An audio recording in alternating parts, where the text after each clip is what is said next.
And hello guys and welcome back to my YouTube channel mga kapatid. Welcome back sa One Talk PH mga kababayan, at ito na nga ang balita. Naku po, Iglesia ni Cristo mga kababayan, no? Haharangin ang impeachment against Sara Duterte mga kapatid. Pero bago tayo magpatuloy mga kababayan, gusto ko lang pong linawin sa ating mga kaibigan, mga kababayan na miyembro ng Iglesia ni Cristo na itong video na ito ay hindi para siraan ang inyong simbahan, hindi para siraan ang inyong pananampalataya. Ito po ay simpleng reaction video at opinion mga kababayan. Hindi ko po ginawa ang video na ito para sirain ang imahe ng INC. Magbibigay lamang ako mga kapatid ng aking mga personal thoughts dito sa pinahayag ng INC mga kababayan na pagtutol sa impeachment against Sara Duterte, dahil naniniwala ako mga kapatid na meron pong pinag-ugatan itong malawakang rally na gustong gawin ng Iglesia ni Cristo mga kababayan para harangin ang tawag nito impeachment ni Sara Duterte. Pero bago tayo magpatuloy mga kapatid, gusto ko lang po kayong anyayahan na mag-subscribe at paki-like ang ating video para i-share pa ni YouTube sa iba pang hindi pa nakakapanood. So panoorin muna natin ang video ito mga kababayan bago ako magbigay ng aking personal na opinion. Malawakang rallying kinakasa ng Iglesia ni Cristo bilang pagkontra sa impeachment laban kay VP Sara Duterte. Pabor daw ang Iglesia sa panawagan ni Pangulong Bongbong Marcos na huwag ituloy ang impeachment. Nasa frontline ng balitang yan si Brian Basa. And ito lang guys, itong INC mga kapatid, isa po ito sa sumuporta sa UNITEAM noong nakaraang 2022 elections. Kaya siguro masasabi ko may say din sila kung mangingialam sila ngayon sa nangyayaring ito kay Sara Duterte mga kababayan, dahil sila mismo sinuportahan din nila yan si Sara Duterte. Pero gaya na sabi ko sa inyo mga kababayan, meron pa po itong pinag-ugatan maliban dito mga kapatid sa kanilang suporta kay Sara Duterte at kay President Marcos. Tuloy. Nasa likod ni Vice President Sara Duterte ang Iglesia ni Cristo o kontrahin daw nila ang mga impeachment complaint laban sa bise sa pamamagitan ng malawakang rally. Inanunsyo yan sa programang Saganang Mamamayan ng Net25. Ang mga kapatid po sa Iglesia ay naghahanda na magsagawa po ng rally. Ayon sa INC, pabor sila sa naunang pahayag ni Pangulong Bongbong Marcos na aksaya lang sa oras ang impeachment, kaya hindi na ito dapat pang gawin. Ang Iglesia ni Cristo ay pabor. Pabor po sa opinyon ng Pangulong Bongbong Marcos na hindi sumang-ayon sa sinusulong ng ilang sektor na impeachment. Ang Iglesia ni Cristo po ay para sa kapayapaan.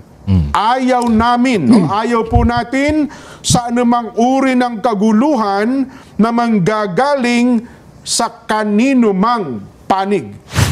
Ito mga kapatid, yung kay President Marcos naman na sinabi niyang wag niyo nang pag-aksaya ng oras itong impeachment ito laban kay Sara Duterte, ay personal opinion lamang niya yun mga kababayan. Personal opinion lamang niya yun. At gaya nga nung sabi ko sa inyo mga kapatid, magkaiba po ang executive branch ng gobyerno at ang legislative. At hindi po pwede mga kababayan na basta-basta na lang mangingialam ang executive branch ng ating bansa mga kapatid sa mga desisyon na gustong gawin ng legislative.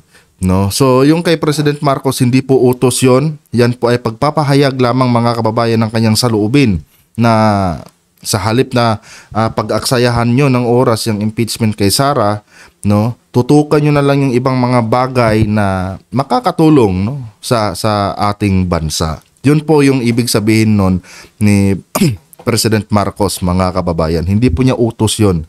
Pagpapahayag lang po yun ng kanyang opinion patungkol nga dito sa impeachment against kay Sara Duterte.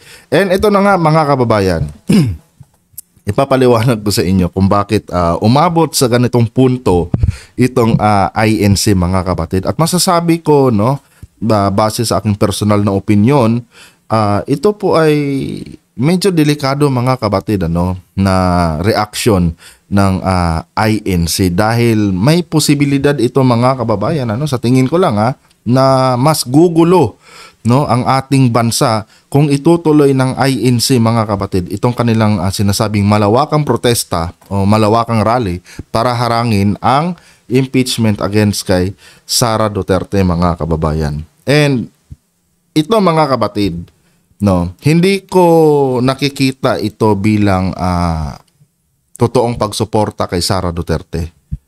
Itong ginagawa ng INC. Ito mga kababayan ay may pinanggalingan talaga.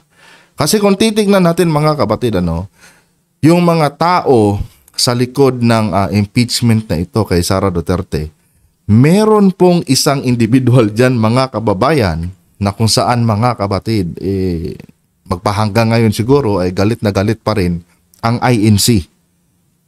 Meron pong history ito mga kapatid way back sa kapanahunan ni former President Noynoy Aquino. At yung individual na yan mga kapatid na aking tinutukoy dito ay walang iba po kundi si former Senator Leila de Lima. So balikan natin ng konti mga kababayan ang kwento niyan. Way back kasi nung kapanahunan ni Pinoy mga kapatid, merong naging problema ang pamunuan ng INC. Kumbaga parang internal problems lang nila mga kababayan sa loob ng kanilang sekta.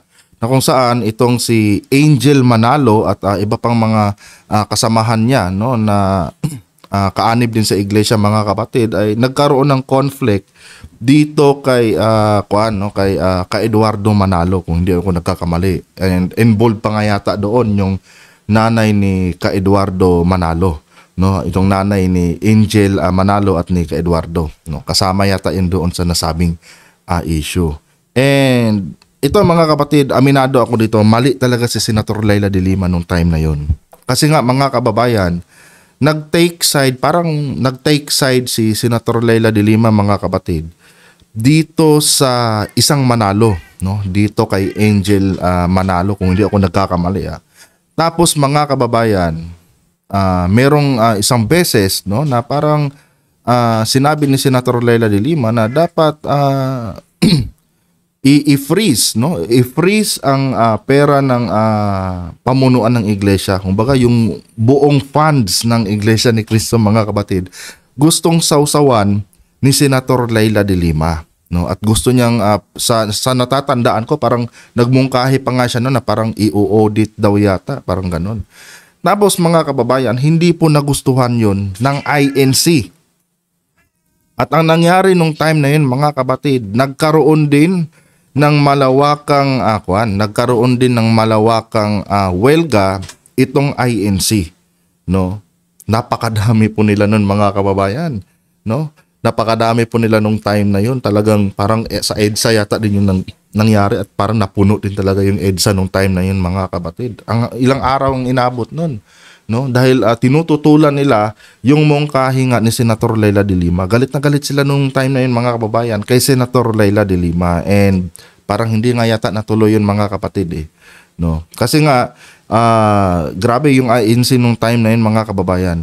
Talagang handa silang protektahan talaga yung kanilang simbahan. So parang pinaubaya na lang yun sa batas yata mga kapatid, kung hindi ako nagkakamali. And walang nangyaring hindi na pakialaman yung pondo ng iglesia, yung pera ng iglesia, hindi na talaga na kumbaga quinits na lang yun. Kaya nag-disperse yung mga tao, bumalik sila sa normal nilang mga buhay. Pero mga kapatid, sa tingin ko, yung galit ng INC kay de Lima, kay Senator Leila de Lima ay nandyan pa rin.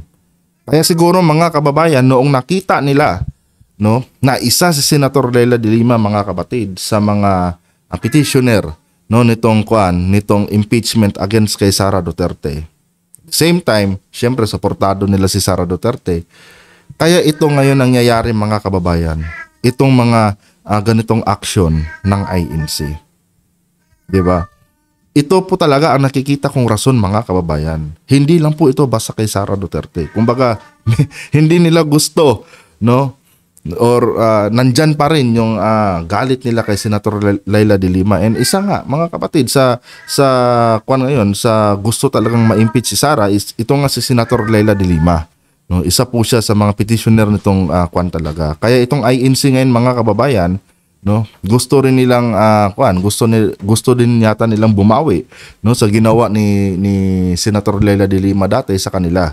No, kaya ngayon, mga kapatid, nakakita sila ng opportunity, no, para maipahayag naman yung kanilang mga saloobin. Kasi nga si Sara Duterte, mga kababayan, ay isa po ito sa kanilang sinuportahan noong nakaraang election. And maliban dyan, mga kapatid, medyo malapit din talaga ang loob ng INC dito sa mga Duterte, mga kababayan. Kasi kung matatandaan nyo, simula noong kapanahunan ni former President Duterte, mga kapatid, itong si Ka Eduardo Manalo ay parang ginawa pa nga yata itong ambasador, no, ni former President Duterte nung kapanahunan niya. Pero sa tingin ko, kung hindi siguro isa sa mga petitioner si Senator Leila de Lima, I don't think so, mga kababayan, na mangingialam dito ang INC. Kasi sa pagkakaalam ko, mga kapatid, no, kasi ako nga, meron din ako mga kamag-anak sa side ng nanay ko na puro talaga INC, mga kababayan. No, at meron din ako mga kaibigan na puro din INC. And yan sila, mga kapatid, hindi po talaga yan mahilig makisawsaw, no, sa isyong politika.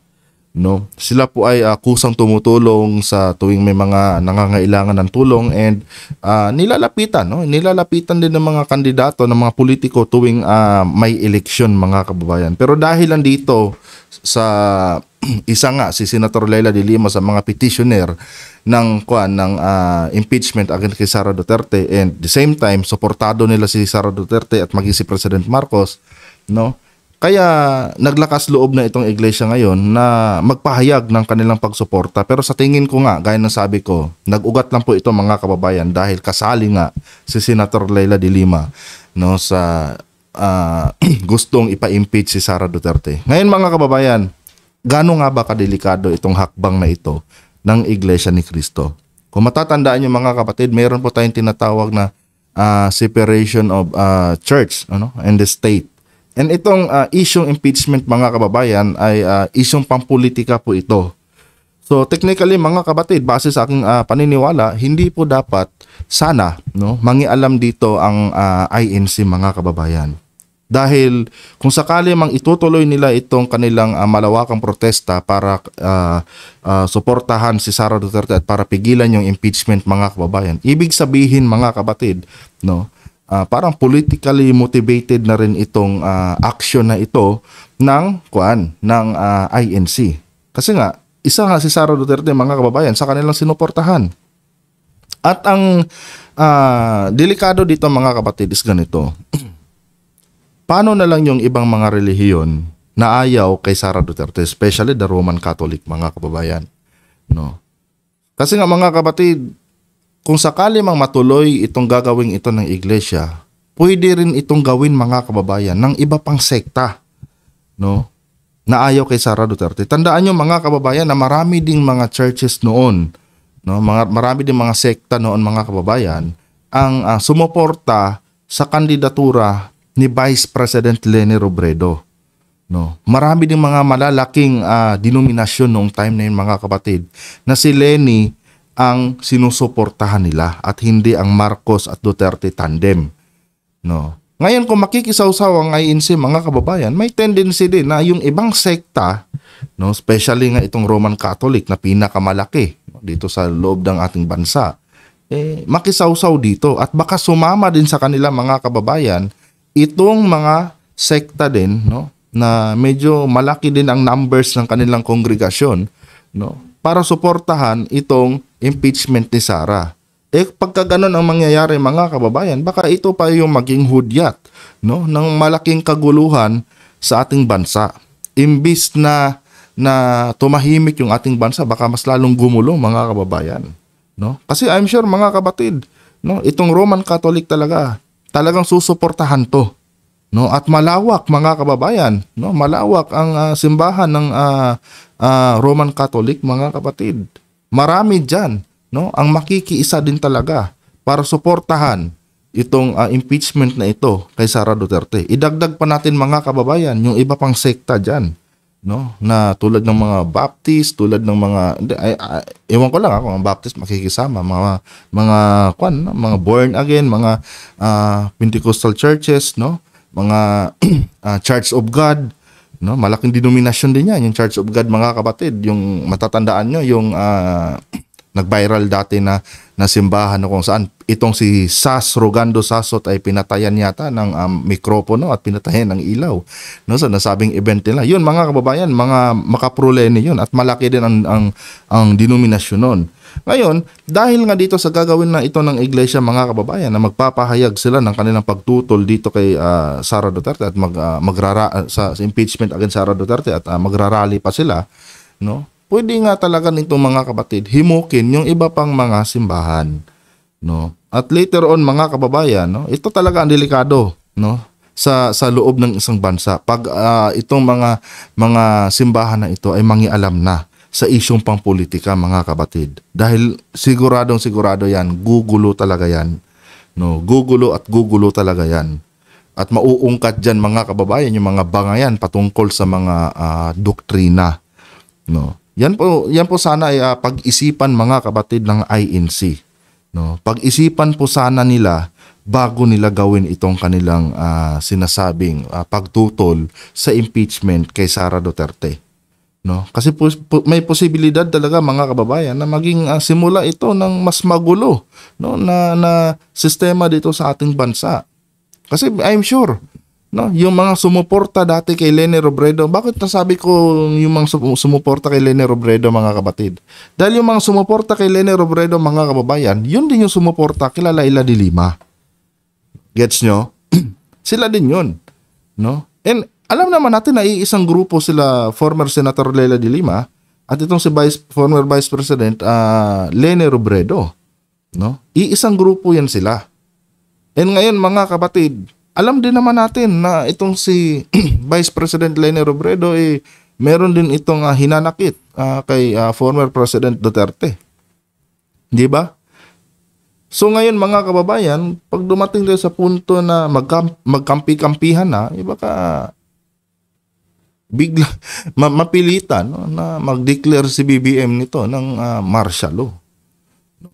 Kaya dapat, no, sa mga kababayan nating INC, no, sana po ay hindi naman sa pinapangunahan ko ang inyong desisyon, pero sana po pag-iisipan niyo po muna mabuti yan, no? Kasi hindi po para sa akin hindi po magandang ideya, no, na sa ganyang paraan ninyo ipapahayag ang inyong pagsuporta, no, kay Sara Duterte, no. Hayaan po sana natin na ang taong bayan, no, ang humusga kung pabor ba sila sa impeachment against kay Sara Duterte. Dahil meron din pinaglalaban yan, no? Pag yung mga Duterte na yan si Sara na impeach, mga kapatid, no?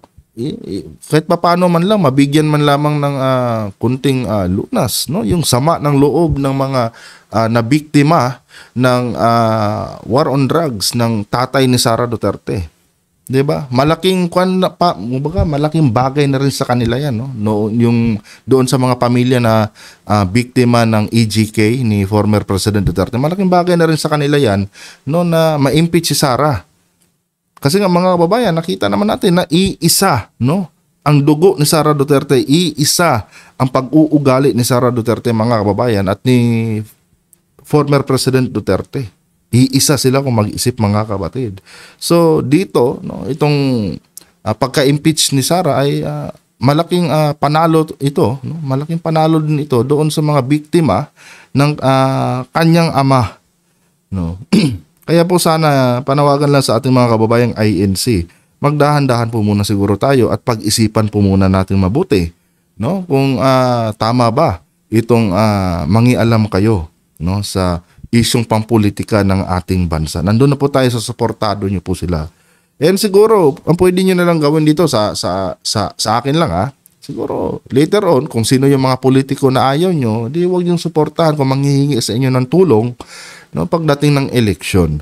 Pero sana lang po, no, mga kababayan nating INC, no, lalo na sa pamuno ng INC, pag-isipan niyo po sanang mabuti, bago nyo i-finalize yung inyong mga desisyon, dahil may posibilidad po talaga, no, na yung ibang sekta pagka sumali kayo at nagsagawa kayo ng mga ganitong protesta, baka makisali din sila, no, at baka mas lalong gumulo yung ating bansa kung sakaling gawin nyo yang pinaplano yung pagtutol at pagwewelga dyan para harangin itong impeachment ni Sara Duterte. Diyan lang po mga kababayan, ano.